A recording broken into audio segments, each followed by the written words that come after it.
Welcome sa Tagalog Horoscope, ang iyong gabay sa pang-araw-araw na buhay. Hatid namin ang pinakadetalyadong horoscope na magsisilbing gabay mo sa pera, trabaho, pag-ibig, kalusugan, at swerte. Naway magtagumpay sa buhay ang lahat ng ating tagapakinig at subscribers sa buong mundo. Maraming salamat sa pag-subscribe at tanggapin ang siksik, liglig, at umaapaw na biyayang hatid ng Tagalog Horoscope. Ito ang iyong pang-araw-araw na horoscope para sa Libra para sa Mayo 26, 2025. Habang lumilipas ang araw na ito ng Mayo 26, may banayad na paalala ang universo para sa iyo na tanggapin at yakapin ang malawak na kalikasan ng iyong pagiging air sign. Ikaw na isinilang sa ilalim ng Libra ay laging naghahanap ng balanse, katarungan, at kagandahan sa iyong kapaligiran.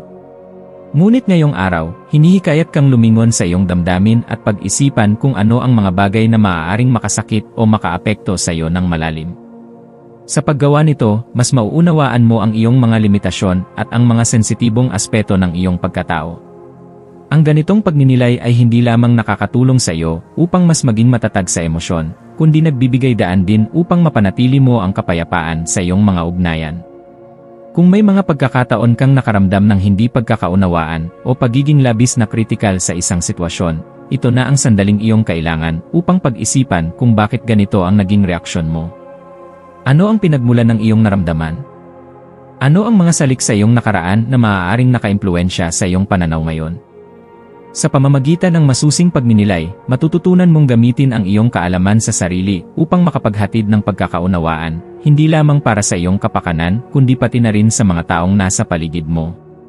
Sa gitna ng katahimikan ng araw na ito, may enerhiyang dumadaloy sa iyong tahanan na nangangailangan ng iyong atensyon.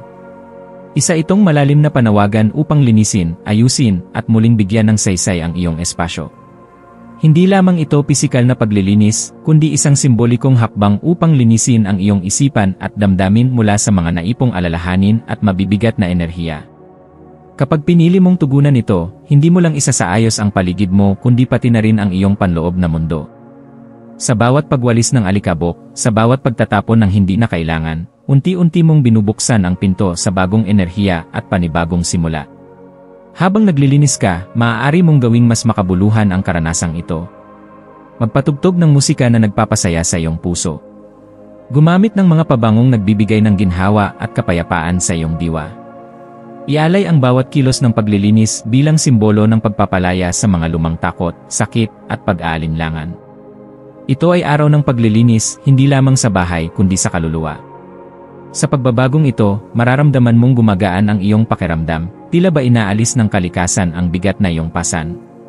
Kapag lumubog na ang araw, hayaan mong ang mahinahong liwanag ng gabi ay magsilbing ilaw ng iyong pagninilay. Ito na ang panahon upang kumonekta sa mga mahal mo sa buhay, ang mga taong laging nandyan para sa iyo kahit sa katahimikan. Maaaring ito ay isang simpleng tawag, isang taimtim na usapan sa hapagkainan, o simpleng pakikinig sa kanilang mga kwento. Ang mga ugnayang ito ang nagbibigay saysay at lalim sa iyong pag-iral. Ang bawat koneksyon ay tila sining ng pag-unawa at pagtanggap. Dito mo mas mararamdaman ang tunay na kahulugan ng relasyon, hindi batay sa tagal ng pagkakaibigan, kundi sa lalim ng pagmamalasakit. Ngayong araw, napakahalaga ng pagpapahalaga sa katahimikan at kalinawan, sa loob ng iyong bahay at sa loob ng iyong puso. Ito ang panahon upang huminto at magpasalamat. Sa mga simpleng bagay tulad ng malamig na hangin, halakhak ng isang mahal sa buhay, o amoy ng bagong linis na kwarto, matutuklasan mong ang kasiyahan ay nasa mga munting detalye. Hindi mo kailangang humanap ng engrandeng tagumpay upang masabing masaya ka. Ang tunay na kasiyahan ay nasa pagpapakumbaba, sa pag-aalaga sa iyong sarili, at sa pagkilala sa iyong koneksyon sa mundo. Ang maswerteng kulay mo ngayon ay asul na langit, isang simbolo ng katahimikan, malalim na pag-unawa, at kagalakan. Magsuot ng kulay na ito o isama ito sa iyong paligid upang maramdaman ang ginhawa at kalinawan ng isipan. Ang maswerteng numero mo naman ay 8 at 22, mga numerong sumisimbolo ng balanse, koneksyon, at paglawak ng pananaw. Ang maswerteng gawain mo ngayon ay paglilinis ng bahay, hindi lang dahil ito'y responsibilidad, kundi dahil isa itong sagradong ritual ng pagpapalaya at pagbabagong loob. Bilang paalala, ang kapayapaan ay hindi palaging nangangahulugan ng kawalan ng ingay o kaguluhan sa labas. Minsan, ito ay tungkol sa katahimikan sa loob ng iyong puso kahit pa magulo ang mundo sa paligid. Kaya't yakapin mo ang katahimikang ito.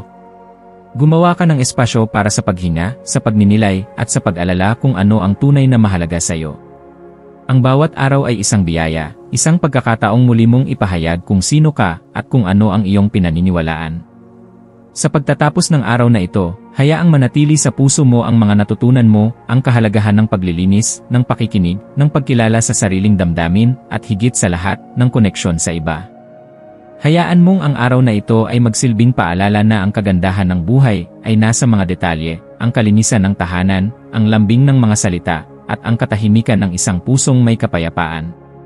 Patuloy kang magtiwala na sa bawat pag-ikot ng oras, ikaw ay palaging binibigyan ng universo ng panibagong pagkakataon upang umunlad, magmahal, at maging mas mabuting bersyon ng iyong sarili.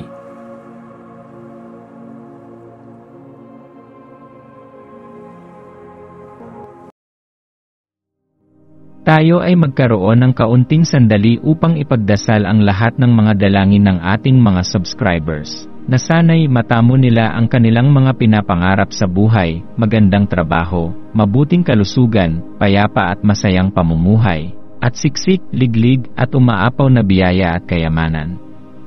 Ipinagdarasal namin ng mataimtim ang lahat ng mga komento sa nakaraang video, at hinihiling namin, Panginoon, na pagpalain mo ang ating mga subscribers ng masayang buhay sa mundong ibabaw. Maraming salamat po. Maraming salamat sa panonood ng iyong horoscope ngayon araw. Naway gabayan ka ng mga bituin sa iyong landas. Huwag kalimutang mag-like, share, at subscribe para sa iba pang cosmic na kaalaman. Hanggang sa muli, manatiling konektado sa universo.